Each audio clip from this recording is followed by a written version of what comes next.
Baik ibu-ibu semua, sebelum saya membuka acara pada hari ini, berikan saya kesempatan untuk memberikan sedikit pantun ya ibu-ibu ya. Nah, kita mulai. Bangun pagi langsung sarapan, sebelum pergi mencari ikan, hati tergerak untuk ucapkan salam pembuka untuk ibu-ibu sekalian. Assalamualaikum warahmatullahi wabarakatuh. Waalaikumsalam warahmatullahi wabarakatuh. Iya, alhamdulillah, puji syukur kehadirat Allah Subhanahu wa taala yang telah memberikan kita kesehatan sehingga kita dapat berkumpul di ruangan yang sederhana ini dalam keadaan sehat walafiat. Selalu beriringkan salam, mari sama-sama kita sajikan kepakuan Nabi besar kita Muhammad SAW yang telah membawa kita dari alam kegelapan ke alam terang benderang seperti yang kita rasakan saat ini. Baik yang ibu-ibu semua, yang saya hormati ibu-ibu sekalian, terima kasih sudah berkenan hadir berkumpul untuk sharing bersama ya dari sini ibu-ibu dalam acara diseminasi budaya positif di sekolah dalam rangka memenuhi salah satu tugas program pendidikan guru penggerak pada modul 1.4. Bersama saya Novi Zahniar dan rekan saya Ibu Desi Yulita Noriska, calon guru penggerak angkatan 11 Kota Langsa. Ibu-ibu semua, untuk memulai acara ini agar dapat memberikan kita manfaat bagi kita semua, mari kita sama-sama membaca basmalah. Bismillahirrahmanirrahim. Baik ibu-ibu semua, terima kasih untuk acara selanjutnya yaitu pemaparan materi diseminasi penerapan budaya positif di sekolah ya. Yang kami paparkan hari ini yaitu menyebarkan pemahaman dan pengalaman penerapan budaya positif. Ya, sebelumnya ibu-ibu masih semangat? Iya, biar lebih semangat lagi kita isi breathing dulu ya. Oke, kita mulai ya isi breathingnya ya, biar lebih semangat lagi. Oke, kita mulai. Pakai games aja dulu sepertinya kayaknya ya. Boleh berdiri? Berdiri ya. Hadap-hadap Pak. Iya. Sekarang saya ingin tangan kanan berwarna hijau. Enggak, no. Sebelah sini ini hijau. Yang sebelah sini hijau. Yang sebelah sini hitam. Dan tangannya boleh seperti mau berjabat tangan, tapi tidak kena. Coba, ayo, ya. Tapi tidak kena ya. Kalau saya bilang hitam, berarti yang hitam menangkap yang hijau. Paham ya? Iya. Sebelah sini apa? Hitam. Sebelah sini hijau. Paham ya ibu ya? Kita mulai ya. Oke. Oh enggak sudah. Oke, boleh kita ulang. Yang sebelah kanan saya warna hitam. Sebelah kiri saya warna hijau. Coba tunjuk tangan yang warna hitam. Oke, tunjuk tangan yang warna hijau. Oke, kita mulai ya. Siap? Siap? Ayo.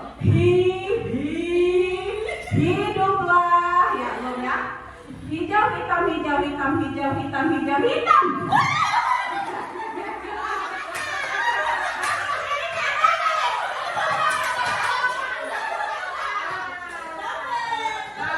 Satu orang kita mulai.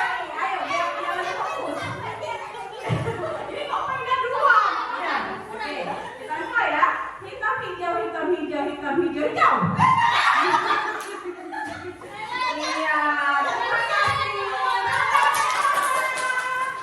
Iya, terima kasih. Iya, terima kasih ibu. Gimana? Udah semangat? Semangat? Iya, terima kasih. Nah, ice cream tadi bisa juga ibu-ibu semua gunakan untuk kita di kelas ya kan, sama-sama supaya anak-anak lebih semangat lagi. Ya, oke. Kita lanjut untuk pemaparan materi ya. Yaitu tentang apa tadi ibu-ibu? Tentang budaya positif di sekolah. Nah, pada pemaparan nanti saya dan Ibu Desi akan berkolaborasi untuk sharing bersama. Di sini bukan berarti kami yang paling pintar, tidak ya. Kita di sini sama-sama sharing untuk menerapkan budaya positif di sekolah, apa yang sudah kami dapatkan pada pembelajaran guru penggerak angkatan 11 ini. Makanya kami di sini untuk sama-sama ingin memaparkan, menyebarluaskan pemahaman yang sudah kami dapat. Ya. Oke. Boleh lanjutkan? Nah, di sini kami ada beberapa poin dan saya akan menyampaikan 4 poinnya dan selebihnya akan disampaikan oleh Ibu Desi. Nah, untuk poin pertama yaitu konsep utama modul budaya positif. Nah, yang pertama ada perubahan paradigma belajar. Yang kedua, disiplin positif. Yang ketiga, kebutuhan dasar manusia. Yang keempat, motivasi perilaku manusia. Kelima, posisi kontrol restitusi. Yang keenam, keyakinan kelas. Dan yang terakhir, segitiga restitusi. Nah, ini semua akan kita bahas hari ini bersama-sama untuk sharing bersama di sini. Ya, baik, kita akan membahas pertama tentang perubahan paradigma belajar. Boleh, Ibu Devi dilanjutkan? Nah, pembelajaran dengan paradigma baru. Apa itu pembelajaran dengan paradigma baru? Yaitu dirancang berdasarkan prinsip pembelajaran yang berdiferensiasi. Nah, ibu-ibu semua di sini sudah tahu ya pasti ya tentang berdiferensiasi ya. Sudah ya? Oke, saya akan bertanya sama Ibu Nanda, apa itu ya berdiferensiasi? Boleh Ibu Nanda bantu? Terima kasih Ibu. Menurut saya pembelajaran berdiferensiasi itu suatu pendekatan pembelajaran di mana memungkinkan guru untuk melihat kebutuhan itu pada setiap siswa di kelas. Terima kasih Bu Nanda. Nah, Bu Nanda benar sekali, berdiferensiasi sesuai kebutuhan peserta didik kita masing-masing, karena kebutuhan peserta didik kita berbeda-beda pastinya. Ya Ibu-ibu, dan Ibu-ibu saya yakin di kelas sudah menerapkan beberapa kelompok untuk anak-anak dengan metode pembelajaran, berbagai metode pembelajaran seperti ada yang audio, ya kan, ada yang visual. Nah, sesuai dengan pembelajaran yang berdiferensiasi, sehingga setiap murid belajar sesuai dengan kebutuhan dari tahap perkembangan untuk mewujudkan profil pelajar Pancasila. Nah, untuk selanjutnya boleh Ibu Devi tentang disiplin positif. Nah, ini yang poin kedua ya. Dalam budaya kita, makna kata disiplin dimaknai menjadi sesuatu yang dilakukan seseorang pada orang lain untuk mendapatkan kepatuhan. Kita cenderung menghubungkan kata disiplin dengan ketidaknyamanan. Berarti anak-anak disiplin dengan kata tidak nyaman. Ya, selama ini anak-anak disiplin kurang nyaman dengan peraturan yang ada. Bagaimana kita menerapkannya? Sebagai pendidik, tujuan kita adalah menciptakan anak-anak yang memiliki disiplin sendiri, sehingga mereka bisa berperilaku dengan mengacu pada nilai-nilai kebajikan universal dan memiliki motivasi intrinsik, bukan ekstrinsik. Nah, nanti kita akan bahas apa motivasi intrinsik dan apa motivasi ekstrinsik.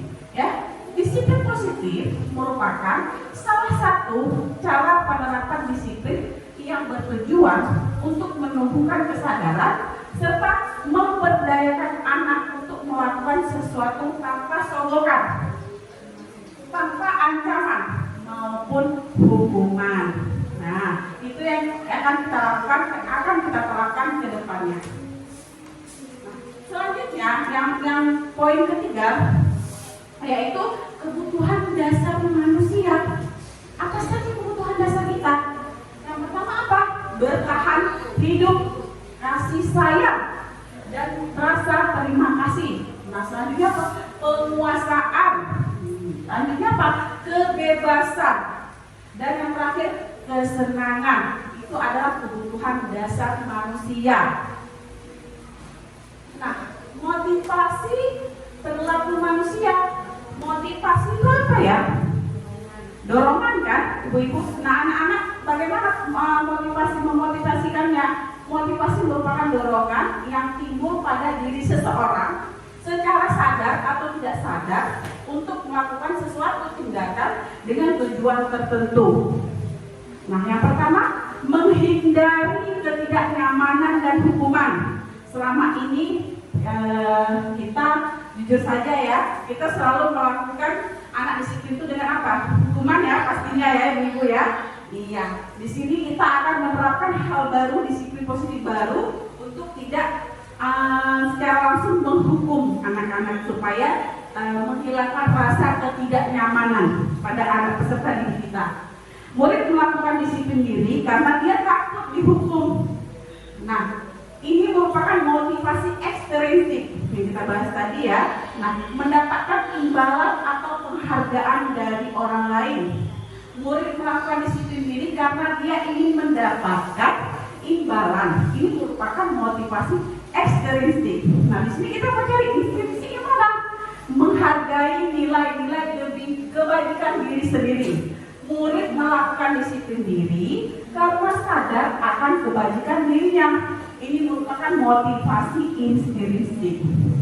Ya, di sini kita sudah melihat motivasi perilaku manusia, yaitu tadi menghindari ketidaknyamanan dan hukuman. Yang kedua, mendapatkan imbalan atau penghargaan dari orang lain. Itu semua kita kedepannya tidak melakukannya lagi. Ya, kita akan melakukan bagaimana anak disiplin positif itu dari diri dia sendiri, bukan karena takut dihukum, bukan karena ingin diberikan imbalan. Ya. Baik, untuk selanjutnya pemaparan akan disampaikan oleh Ibu Desi. Baik, terima kasih kepada Ibu Novi atas penjelasan dan kesempatannya. Izin saya ambil alih ya Ibu ya. Berikutnya konsep disiplin dengan identitas gagal. Sebelumnya kan sudah dijelaskan sama Bu Novi bahwa dalam disiplin positif kita menghindari yang namanya hukuman. Jadi dalam disiplin positif ini, hukuman kita ganti menjadi konsekuensi. Ya. Jadi tidak ada lagi intervensi dalam bentuk hukuman. Kita ganti sebagai konsekuensi. Jika kamu melakukan kesalahan, maka yang akan kamu dapat adalah itu konsekuensi. Tapi kalau hukuman dia cenderung lebih ke menghakimi, mengharuskan, memaksakan. Nah, itu yang harus kita hindari. Hukuman sifatnya menyakitkan. Murid menjadi takut, tidak nyaman, memaksa murid menyembunyikan kesalahan, murid menjadi rendah diri. Dengan kita memberikan hukuman, murid akan susah untuk berekspresi dalam artian jujur dengan apa yang dia rasakan, jujur dengan apa yang terjadi. Murid akan cenderung berbohong. Kenapa murid cenderung berbohong? Untuk menghindari hukuman. Lantas murid menjadi rendah diri. Dengan hukuman yang kita lakukan, otomatis si murid tadi akan merasa malu. Karena kan kita hukum di depan teman-temannya kan, itu bisa mempengaruhi mental si siswa.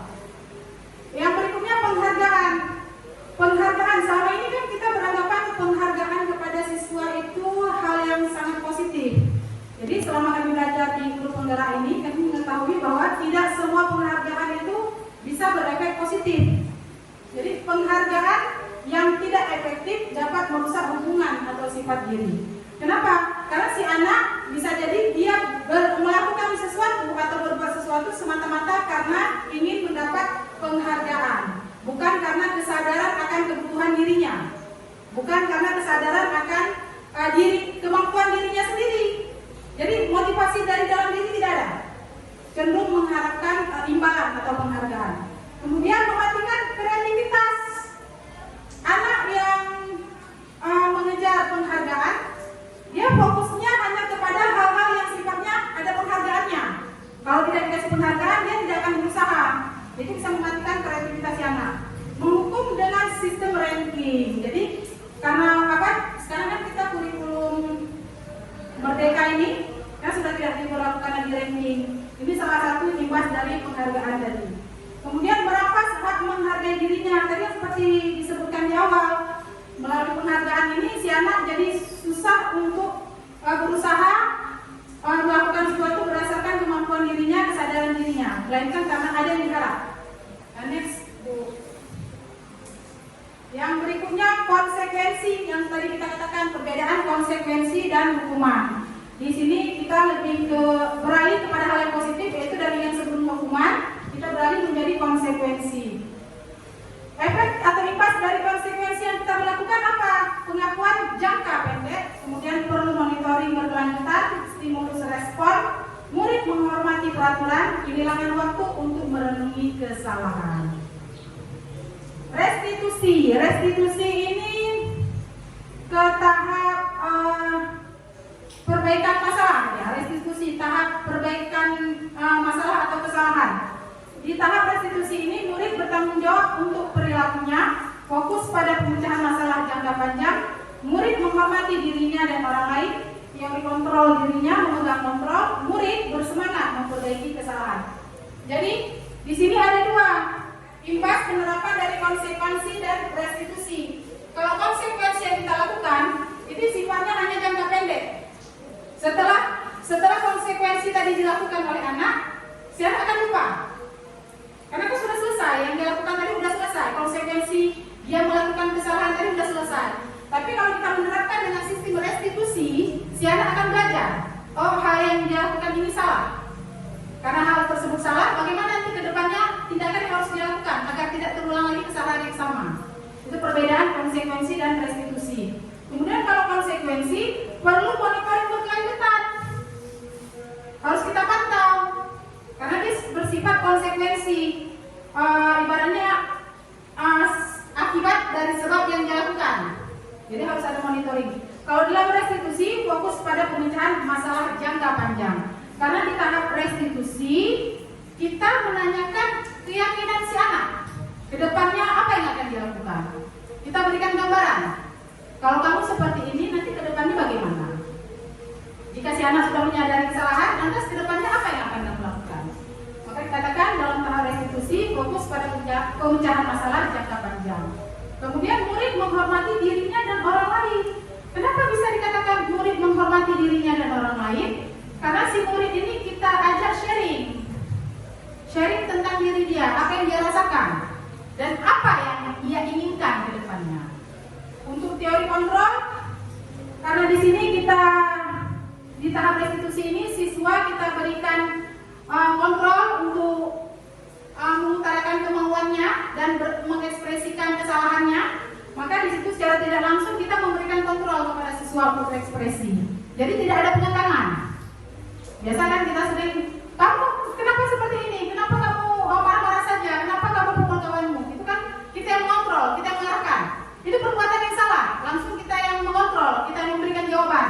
Di tahap restitusi, kita menggiring siswa untuk berpikir. Di mana letak kesalahannya? Kenapa hal tersebut dikatakan salah? Kalau sudah si siswa tadi menyadari, lantas apa yang harus siswa tersebut lakukan ke depannya? Maka dikatakan siswa mampu memegang kontrol untuk dirinya sendiri. Yang berikutnya, murid bersemangat memperbaiki kesalahan. Kalau sudah kita lakukan sharing, otomatis kan pikirannya itu lebih terbuka, perasaannya lebih terbuka. Jadi saran yang keluar dari dirinya sendiri pun dengan ibaratnya arahan dari kita itu lebih mudah dia terima. Karena tidak kita paksa, tidak ada paksaan. Tapi kalau kita kekang, kita paksa, kita sendiri pun nggak mau kan. Kalau ibaratnya ibu ini nasihatin aja, ceramah aja kerjanya, nggak selalu dengar kita kan seperti itu kan. Jadi dalam tahap restitusi tidak seperti itu ya. Next, konsep disiplin pendekatan restitusi masih berhubungan dengan restitusi, yaitu sebuah cara menanamkan disiplin positif pada murid. Adapun pengertian restitusi adalah proses menciptakan kondisi bagi murid untuk memperbaiki kesalahan mereka sehingga mereka bisa kembali pada kelompok mereka dengan karakter yang lebih kuat. Ciri-ciri restitusi bukan menebus kesalahan, namun belajar dari kesalahan. Memperbaiki hubungan, tawaran, bukan paksaan. Nah, seperti kita ceritakan tadi, kita ngajak si siswa tadi sharing, jadi kita tidak memaksakan keinginan kita kepada si anak.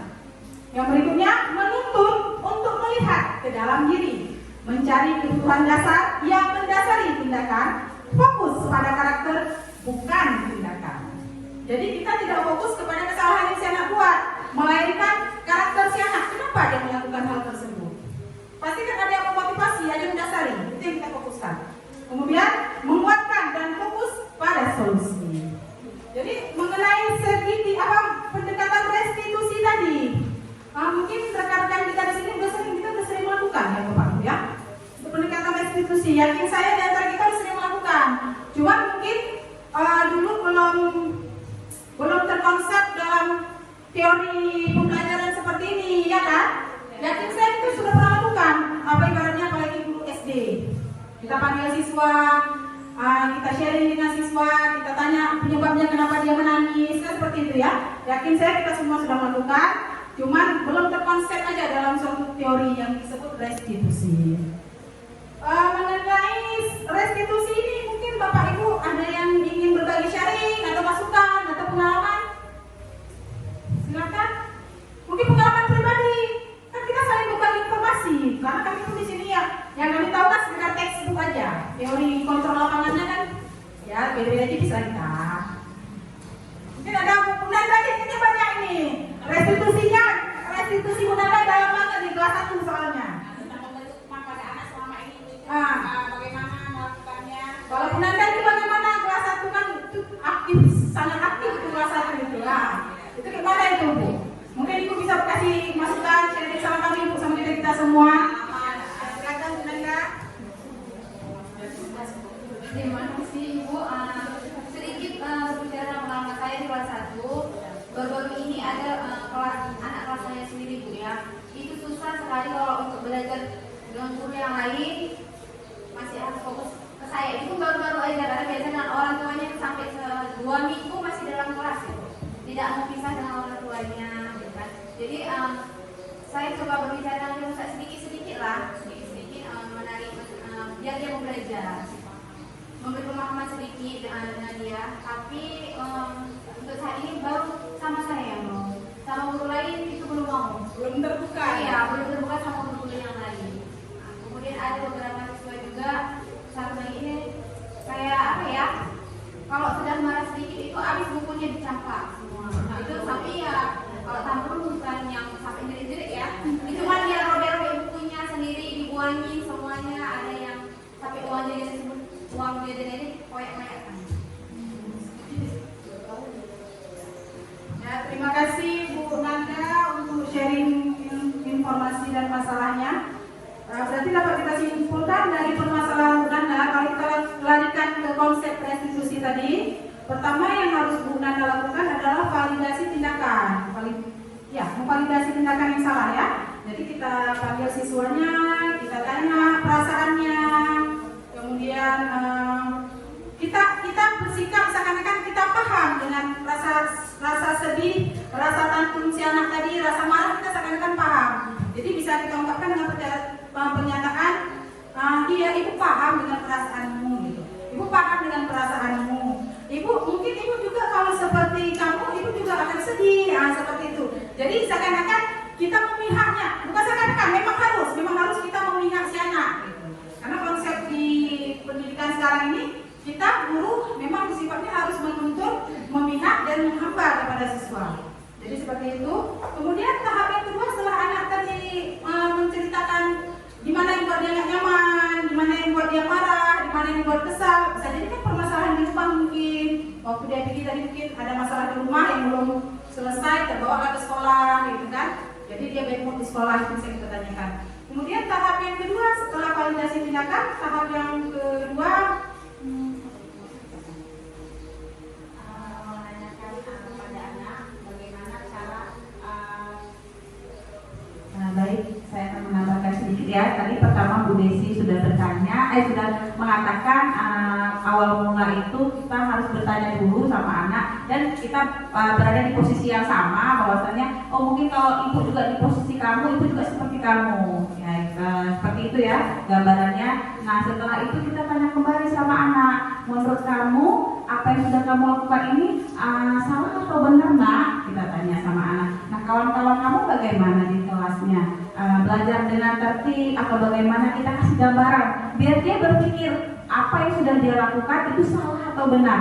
biar anak itu sendiri yang menjawab. Kalau kita selama ini kan kamu jangan seperti itu, kamu gini, ya, itu kan kita nih, ya kan, kita kembalikan ke anak.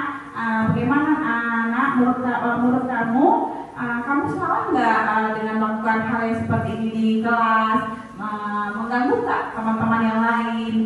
Pasti dia jawabnya, iya bu, saya mengganggu yang teman-teman lain. Iya bu, karena saya gini. Pasti kan dia lebih mengungkapkan perasaannya. Nah, kalau sudah seperti itu, sudah tahu atas kesalahannya sendiri, kita tanya kembali kepada anak tersebut, menurut kamu bagusnya bagaimana? Kedepannya kamu tuh harus bagaimana? Saya harus lebih tertib bu, saya harus sama belajar yang rajin. Anak-anak kan pasti anak kelas 1 ya, seperti itu jawabannya. Nah, setelah kita tahu, dia tahu akan kesalahannya, dia tahu akan bagaimana cara menebus, memperbaiki kesalahannya ke depan. Nah, seperti itu Bu Desi. Jadi itu ya konsep restitusi ke depannya, mudah-mudahan bisa salah satu menjadi masukan juga kepada kami juga, terutama pemateri. Sama-sama kita belajar tentang konsep-konsep pendidikan ini. Selama kami mengikuti CGP ini memang banyak teori-teori pendidikan yang kami pelajari. Jadi alhamdulillah dan insya Allah bisa bermanfaat lah dalam praktek lapangan selama kita mengajar. Yang berikutnya, perbedaan antara hukuman, konsekuensi, dan restitusi. Kita ambil contoh yang sering kita dapatkan di sekolah. Siswa datang terlambat ke sekolah.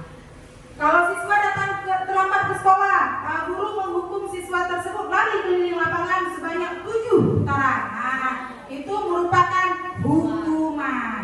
Dan hal tersebut dilarang ya Bapak Ibu ya. Jangan ya Bapak Ibu ya. Nah, itu bisa merusak mental anak ya Bapak Ibu. Yang berikut, guru marah dan murid menjadi takut. Nah, itu juga merupakan bentuk dari hukuman.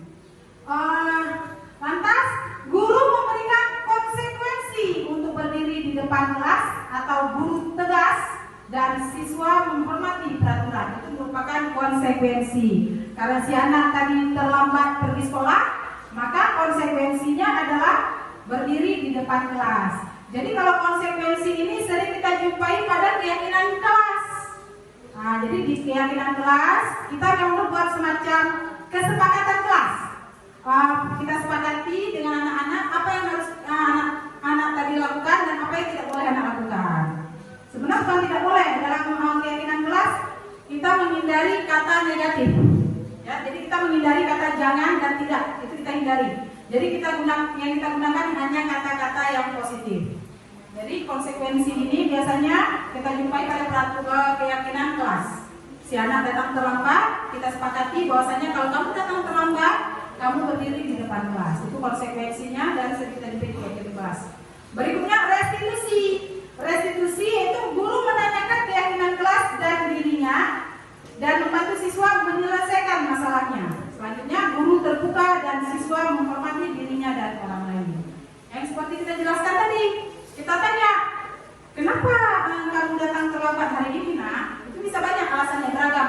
Apa si anak tadi telat bangun tidur, atau mungkin dia malas untuk belajar ke sekolah, malas untuk pergi sekolah. Jadi kita tanyakan alasannya, kemudian kita tanya juga, ya seperti yang ceritakan tadi, kita tanyakan alasannya dan kita apa itu menstabilkan keyakinan ya. Tanyakan alasannya, setelah tanya alasannya, menurut kamu kita sudah belajar keyakinan kelas atau belum? Iya. Jadi kita sesuaikan dengan keyakinan kelas yang disepakati di kelas bersama dengan anak. Setelah anak menyadari kesalahannya, baru kita arahkan ke keyakinan mencari keyakinan diri dia. Kedepannya dia akan ingin seperti apa? Ya, tujuannya agar apa? Agar si anak tadi tidak mengulangi kesalahan yang sama ke depannya, belajar dari kesalahan. Intinya seperti itu. Selanjutnya jadi di antara tiga ini hukuman, konsekuensi, dan restitusi. Rekan-rekan ibu guru semuanya bisa membedakan ketiga konsep kasus ini. Bisa ya, mudah ya. Hukuman sifatnya dia menghakimi atau menghukum dan membuat siswa merasa takut. Konsekuensi memberikan konsekuensi. Restitusi berusaha menyelesaikan masalah dan mencari solusi, menstabilkan masalah, menstabilkan diri anak, menstabilkan diri anak dan memecahkan masalah gitu ya. Ya next, Bu Gaby. Ya kita mau santai aja Bu, jangan terlalu kaku, santai. 5 posisi kontrol restitusi, masih berhubungan dengan restitusi. Ini karena memang masalah polemik yang terbesar di sekolah kita berhubungan dengan restitusi, kasus. Sekolah kita banyak berhubungan dengan kasus, di sekolah manapun pasti ada kasusnya. Kita sebagai guru memiliki 5 posisi kontrol di sekolah, yaitu sebagai penghukum, pembuat rasa bersalah, sebagai manajer, sebagai pemantau, dan sebagai teman. Sebelum kita lanjut mendefinisikan kelima posisi kontrol tadi, menurut Bapak Ibu sekalian, dari 5 posisi kontrol ini, yang mana yang sering Bapak Ibu terapkan di kelas?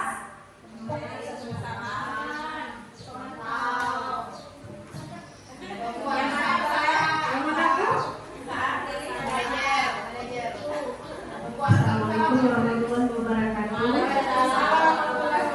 Dari 5 posisi kontrol restitusi itu, kalau yang sering saya terapkan itu sepertinya 5-5-nya. Sepertinya 5-5, oke. Terima kasih. Terima kasih banyak. Jadi penghukum. Coba next. Jadi penghukum seperti patuhi aturan sekolah lalu berdiri di depan barisan. Jadi di sini guru mengekang siswa dengan hukuman. Jika kamu tidak menurut, jika kamu melakukan ini, maka hukumannya seperti ini. Jadi ibaratnya dia dihukum. Siswa datang terlambat langsung dihukum. Seperti tadi ceritanya, lari keliling lapangan sampai 7 kali, seperti itu ya. Itu sebagai penghukum, tidak ditanyakan alasan kenapa si siswa tadi datang terlambat. Intinya kalau kamu terlambat, kamu dihukum. Seperti itu. Yang berikutnya pembuat rasa bersalah. Kita kadang-kadang sering nih, guru seakan-akan kita melankolis, ya kan? Melankolis ceritanya. Waktu anak lagi ada masalah, nanti kita bilang, kamu nggak kasihan nak sama ibu? Muncul tuh melankolisnya tuh, drama-drama ibunya kan? Itu peran yang seperti itu berarti peran ibunya pembuat rasa bersalah. Yaitu guru berusaha bermain dengan perasaan si anak. Jadi kita buat si anak tadi terbebani. Itu kan otomatis si anak terbebani. Kamu nggak kasihan dengan ibu nak, seperti itu. Atau berapa kali ibu guru harus memberitahu kamu, ibu guru kecewa sama kamu. Itu otomatis itu kan bikin anak tadi ngerasa bersalah dengan gurunya. Yang berikutnya posisi kontrol guru sebagai teman. Nah ini sebagai teman. Jadi seakan-akan guru dengan siswa ini tidak ada jarak, ya. Jadi ayolah yang tertib buat guru bangga. Kali ini tidak apa-apa kamu salah. Jadi posisi kontrol seperti teman ini lebih ke santai tapi tidak terarah. Mungkin seperti itu. Jadi tidak ada jarak antara guru dan si siswa. Yang berikutnya posisi kontrol sebagai pemantau. Di posisi kontrol sebagai pemantau ini, guru suka memperhatikan situasi siswa. Dia memperhatikan. Kan ada tipe-tipe guru dia suka memperhatikan, diam tapi hanya memperhatikan. Itu namanya posisi kontrol sebagai pemantau. Yang berikutnya manajer. Apakah kamu tahu kesalahanmu? Kira-kira bagaimana kamu akan memperbaiki kesalahan ini? Nah, kalau posisi kontrol yang kelima ini manajer, dia nanti larinya cenderung ke restitusi, segitiga restitusi tadi. Karena dia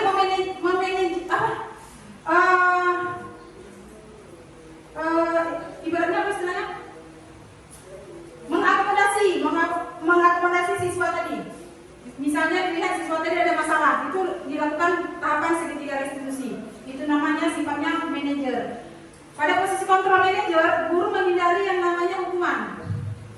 Ya, jadi guru sebagai manajer itu biasanya tidak melakukan hukuman, karena dia lebih kepada sharing masalah, mencari penyebab, kemudian mencari solusi dan apa yang harus dilakukan ke depannya. Jadi dari 5 posisi kontrol ini, kalau Bu Ana bilang semua sudah pernah dilakukan, berarti gini Bu, hari ini saya jadi penghukum, gitu ya, tergantung Bu ya. Ya, Budi Bu ya. Jadi besok mungkin lagi pas ini pokok rasa bersalah, atau mungkin gini waktu awal bulan baru siap gajian, posisinya langsung jadi manajer gitu ya. Kalau di akhir bulan artinya ke hukum sepertinya seperti itu ya, Bapak Ibu ya. Awal bulan jadi manajer sama teman. Ya, awal bulan jadi manajer dan teman. Jadi di sini kedepannya kita usahakan kita sebagai guru di antara 5 posisi kontrol itu yang paling positif itu sebagai manajer. Jadi kita usahakan kedepannya kita mengambil posisi kontrol sebagai manajer. Nah, jadi untuk mengambil posisi kontrol sebagai manajer kita harus paham dulu tentang konsep segitiga restitusi. Dan untuk memahami konsep segitiga restitusi, poin yang paling penting adalah kesabaran. Ya, kalau tidak sabar, bilanglah segitiga restitusinya.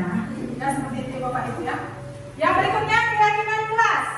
Mengapa keyakinan kelas? Mengapa tidak peraturan kelas? Ada yang bisa bedakan? Ada tahu apakah keyakinan kelas dan peraturan kelas itu sama? Apakah keyakinan kelas dan peraturan kelas itu sama Bapak Ibu? Tidak. Ya Bu Mulia? Coba Kak Mulia. Assalamualaikum warahmatullahi wabarakatuh. Waalaikumsalam warahmatullahi wabarakatuh. Kalau keyakinan kelas itu udah disepakati sama mahasiswanya. Kalau peraturan kelas itu hanya gurunya saja yang membuat. Iya. Ya. Memang guru SD 2 Alor 2 ini luar biasa memang. Jadi benar ya dikatakan oleh Bu Mulia, keyakinan kelas dan peraturan kelas itu berbeda.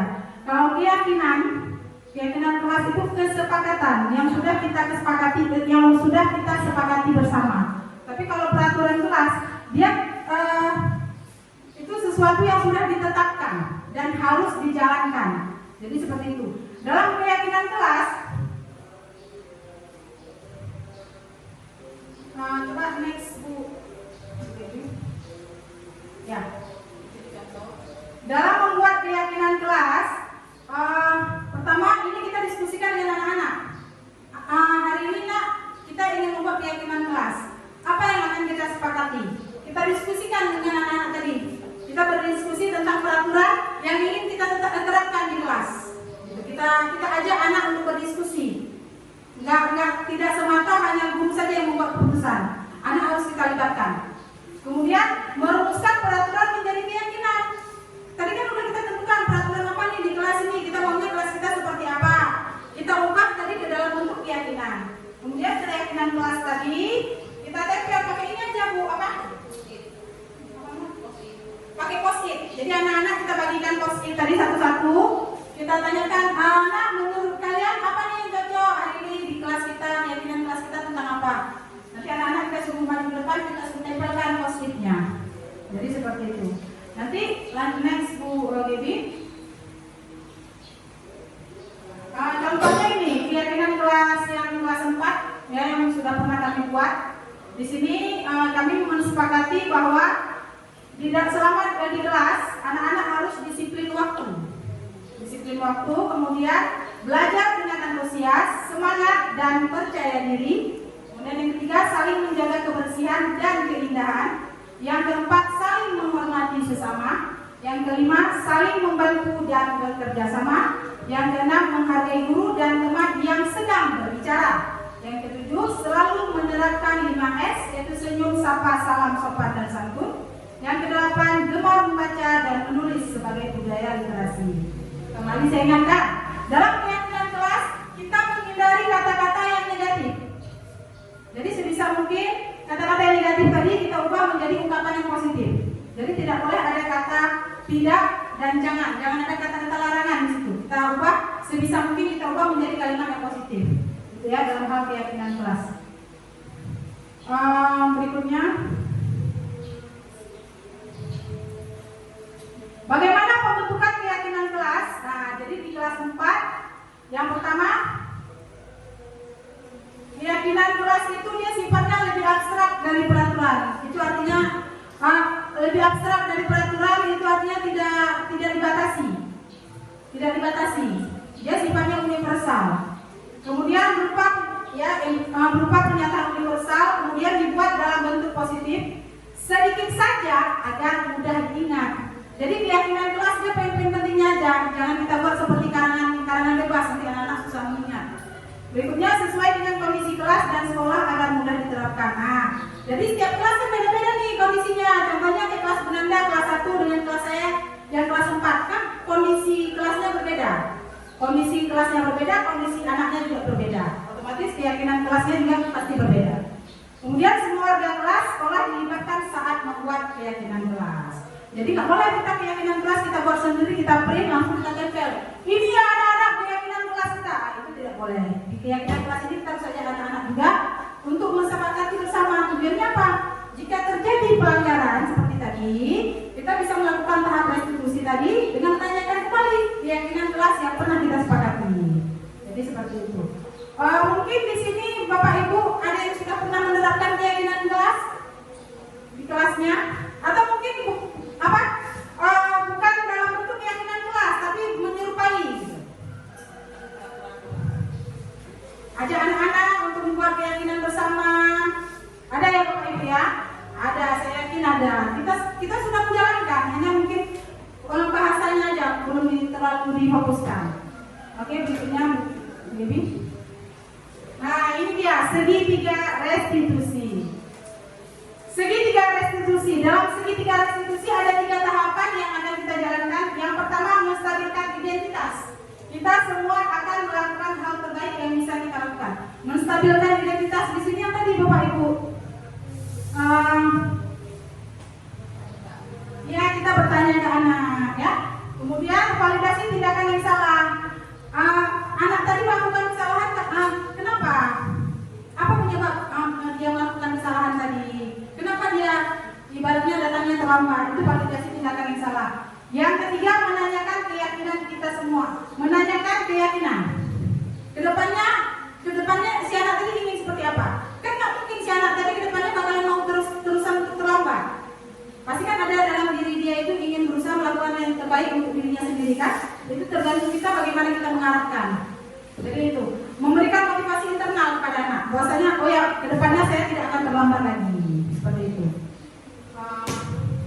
Jadi ini ada beberapa contoh penerapan segitiga restitusi yang kami lakukan. Melakukan sharing dengan anak. Ini sharing ibaratnya 4 mata dengan anak. Lanjut Baby.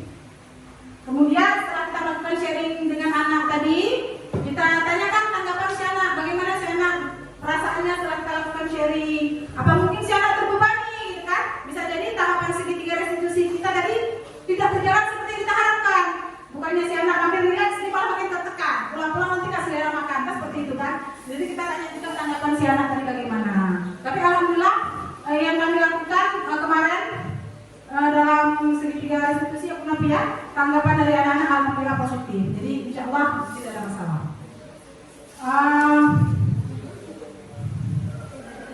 Ya seperti itu. Next baby. Oke. Dalam penerapan program disiplin, hendaknya guru memiliki standar kepribadian profesional dan sosial yang baik, di mana guru mampu merefleksi pada posisi kontrolnya saat ini. Bagaimana perjalanan dirinya sebagai seorang among atau posisi manajer yang menuntun murid menjadi insan yang mandiri, merdeka, dan bertanggung jawab. Nah, jadi seperti itu ya Bapak Ibu. Yang tadi 5 posisi kontrol tadi yang kita sebelumnya sudah kita bahas. Posisi kontrol yang paling sesuai itu adalah posisi manajer. Insya Allah jika kita jalankan dengan ikhlas dan penuh kesabaran, posisi manajer tadi dapat kita jalankan dengan sangat baik.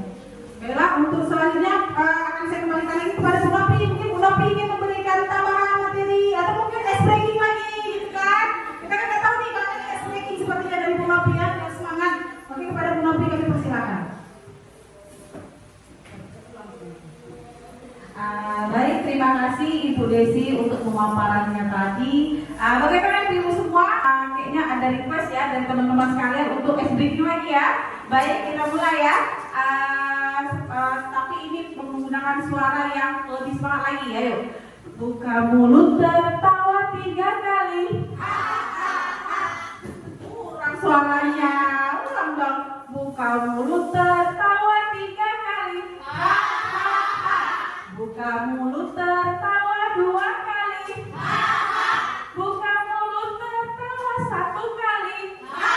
Buka mulut tertawa tanpa suara. Iya, terima kasih semuanya.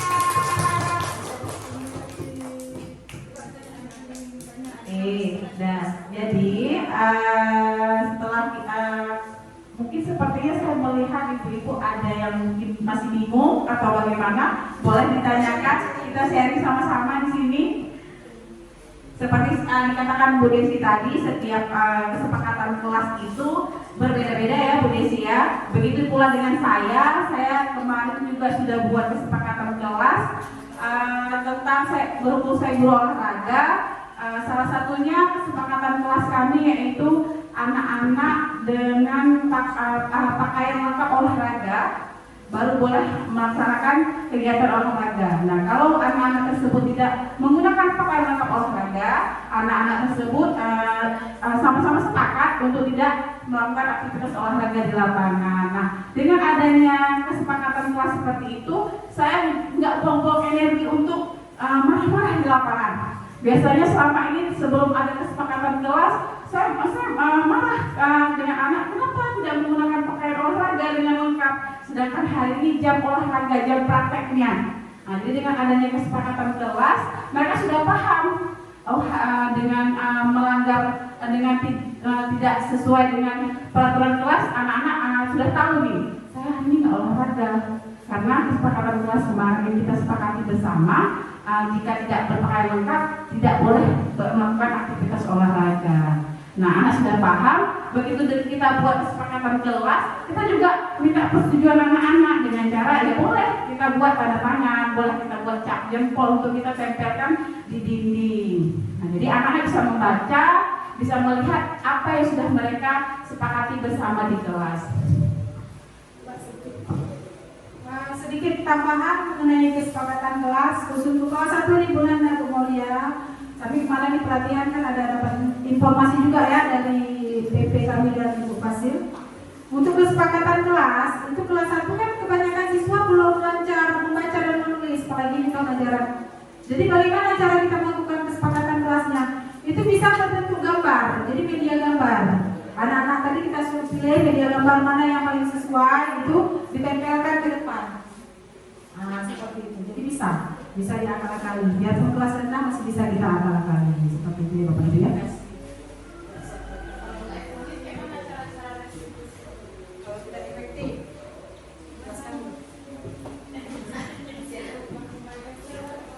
Ya Bu, Devi bagaimana Bu Devi? Pertanyaannya, baik, terima kasih Ibu. Kan dari tadi yang tadi Ibu paparkan kan tentang cara lain untuk mendisiplinkan anak secara nggak langsung kan. Nah, jadi kan selama ini banyak guru-guru pakai cara yang apa tadi ya? Kayak dikasih hukuman, konsekuensi, yaitu kan memang dari dulu kayak gitu kan caranya. Nah, tapi dengan cara restitusi yang Ibu bilang tadi kan kemungkinan ada ketidakberhasilan karena di rumah pun kan siswa kadang juga ya cara mendisiplinkannya itu orang tuanya juga kasih hukuman atau konsekuensi atau reward ya kan. Sedangkan untuk mendisiplinkan anak itu harus dari rumah juga dari sekolah gitu. Jadi menurut saya kemungkinan kurang efektif juga. Ya sinkron ya. Ya. Sinkron di rumah dan sinkron dia sinkron bagaimana? Ya, jadi kan kalau misalnya tidak, pertanyaannya kalau restitusi itu tidak efektif dilakukan untuk siswa di sekolah, bagaimana?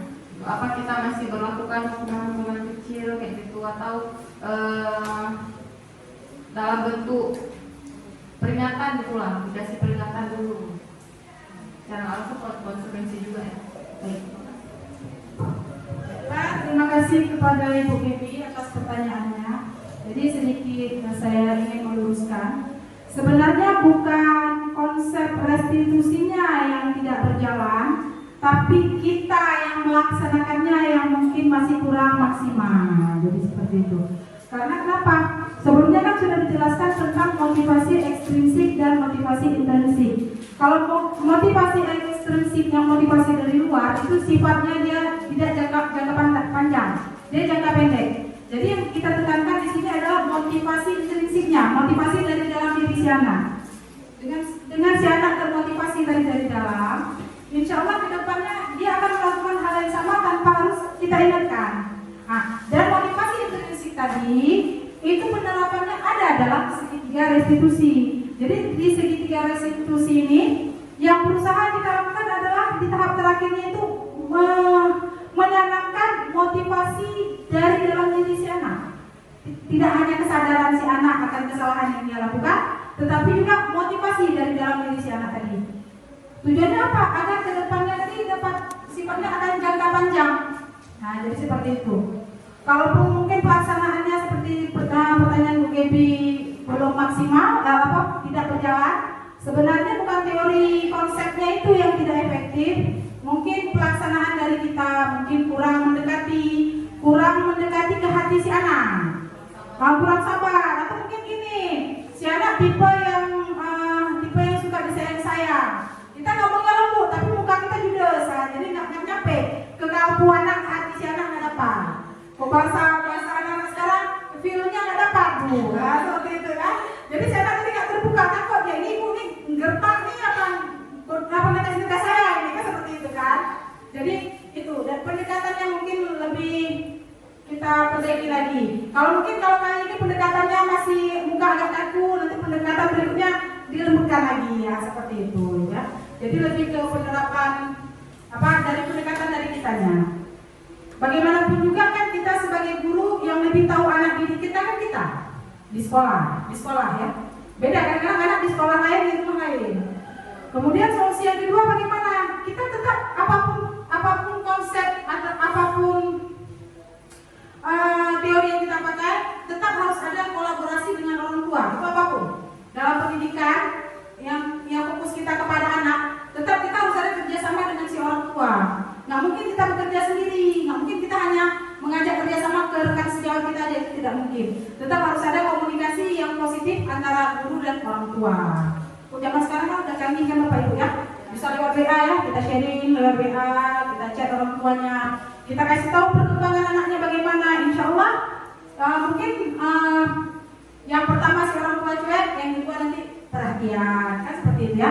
Karena bagaimanapun juga sama seperti kita yang sayang kepada anak didik kita, tidak mungkin orang tuanya tidak sayang kepada anaknya gitu. Jadi kalau kita sayang, kalau kita ajar yang gurunya sayang kepada si anak, otomatis si orang tua tadi kan lebih sayang lagi kepada anaknya. Jadi kita kolaborasi lah dengan orang tua tadi ya. Solusinya seperti itu. Jadi biar di sekolah kita yang pantau, di rumah dipantau sama orang tuanya. Jadi seperti itu. Ada lagi mungkin Bu Rina dari segi agama yang di dalam restitusinya, Bu Rina. Mungkin Bu Rina dari segi nanti penerapan restitusinya bisa mengeluarkan ayat-ayat atau mungkin siraman-siraman rohani yang lebih mendalam, seperti itu Bu Rina ya. Ya, ada lagi yang lain mungkin Bapak Ibu. Bu Risma.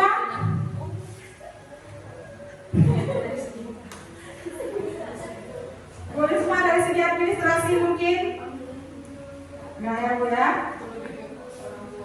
Lebih ke orang tua ya, ke anak. Itu dikasih seorang tua ya Bapak Ibu ya. Ya, yang lain. Bu Nabi, bagaimana? Ya, bagaimana Bu Rina? Silakan Bu Rina. Ya, kami sangat senang kalau tahu Bu Rina yang bertanya. Ya, sengaja ya Bu. Ya. Ini kan saya sebagai guru agama. Ya. Jadi kalau misalnya anak melakukan kesalahan atau melanggar aturan, itu biasanya saya memberikan hukuman atau konsekuensi itu membaca istighfar sampai 50. Itu termasuk hukuman kah? Atau termasuk konsekuensi atau apa namanya itu? Karena tuh dia bisa memperbaiki bacaan dia, setelah itu bisa bertaubat dengan lebih tenang. Itu termasuk apa dengan hukuman yang saya berikan itu? Itu kita kembalikan lagi ke anaknya. Dia merasa terbebani kah? Merasa mungkin waktu kita kasih hafalan tadi, karena kita dulu itu di depan orang ramai, apakah mungkin harga dirinya merasa terkucilkan kah? Nah seperti itu. Jadi kalau sifatnya menyakiti si siswa tadi, membuat si siswa tadi malu, rendah diri, berarti itu larinya ke hukuman. Tapi kalau memang Umi Rina sudah melakukan kesepakatan, sepakat ini kita setiap masuk sekolah masuk hafal ayat segini, itu kan kesepakatan ya, kesepakatan antara Umi Rina dengan si anak, itu tidak apa-apa. Kalau melanggar nanti ibu suruh kamu hafal tambahan yang ini, itu namanya konsekuensi. Itu konsekuensi, tapi kembali lagi konsekuensi tadi tidak boleh memberatkan ya Bapak Ibu ya. Karena kalau memberatkan nanti si anak tidak nyaman. Itu kalau tidak nyaman si anak larinya nanti ke hukuman. Seperti itu Bapak Ibu ya. Oke. Yang berikutnya saya kembalikan kepada Bu Nopi. Bu Nopi silakan.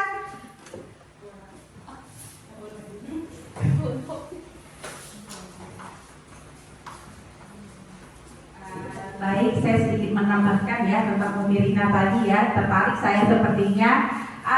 Sebenarnya gini Umi Rina, kedepannya biar lebih mudahnya kayak seperti Bu Desi bilang tadi, coba terapkan kesepakatan kelas bersama.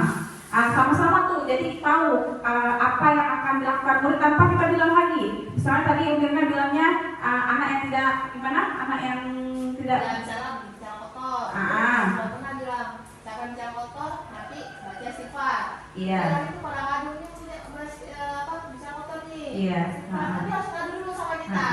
Iya. Karena udah tahu. Oke.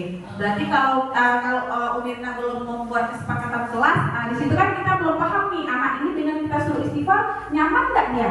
Terpaksa nggak dia? Kalau dia merasa tidak nyaman, dia melakukan karena terpaksa, karena takut, berarti itu hukuman dia punya. Ya kan? Tapi kalau kita sudah buat kesepakatan kelas, kita tidak boleh bilang jangan ya. Kita menghindari kata tidak, jangan, ataupun jangan. Kita harus menggunakan kata yang positif. Bagaimana contohnya? Di kelas menggunakan bahasa yang baik. Misalnya gitu. Selama di kelas, selama pelajaran PAI misalnya kan, ini kan lebih ke pelajaran Mirna ya, PAI ya. Selama di kelas berbahasa dengan baik dan sopan. Kita tidak boleh buat kesepakatan kelas tidak boleh berkata kasar. Itu dibuang kata tidaknya dengan membuat berkata dengan yang baik dan sopan. Konsekuensinya apa ketika tidak berkata baik dan sopan? Akan membacakan istighfar misalnya. Bagaimana Bapak Ibu semua sepakat kita membuat kesepakatan kelas dengan seperti ini? Sepakat Ibu? Ada yang keberatan? Tidak. Itu sudah menunjukkan bahwasannya anak-anak sudah menyetujui tentang kesepakatan kelas tadi. Ya. Oke. Sedikit penambahan karena tadi ada tambahan pertanyaan dari Bu Irina ya. Itu selain kesepakatan kelas, coba lebih kita tekan pendekatan ke motivasi intrinsik tadi Bu. Jadi kan kita kasih pemahaman kepada si anak bahwa perkataan dan perbuatannya tadi itu tidak baik. Kemudian ya balik lagi ke segitiga restitusi berarti kita melakukan aja segitiga restitusi Bu. Tujuannya apa? Jadi kedepannya waktu dia melakukan kesalahan tidak harus menunggu Umi Rina tegur dulu baru dia istighfar gitu. Begitu dia mengatakan kata-kata yang kasar dia teringat, oh ini perbuatan saya salah, dia langsung melakukan istighfar. Jadi coba Umi Rina ubah sedikit ke pemecahan masalahnya tadi ke segitiga restitusi. Insya Allah sama-sama nanti bermanfaat ya Umi Rina ya. Oke, baiklah Bu Nopi akan ditutup kembali oleh Bu Nopi Zania. Pada Bu Nopi saya persilakan. Baik, terima kasih untuk hari ini Ibu semua. Bagaimana kita sudah memaparkan tentang disiplin positif di sekolah. Semoga kedepannya kita jauh lebih baik lagi. Dan alhamdulillah semuanya hari ini berjalan dengan lancar. Saya ucapkan terima kasih untuk ibu-ibu semua. Assalamualaikum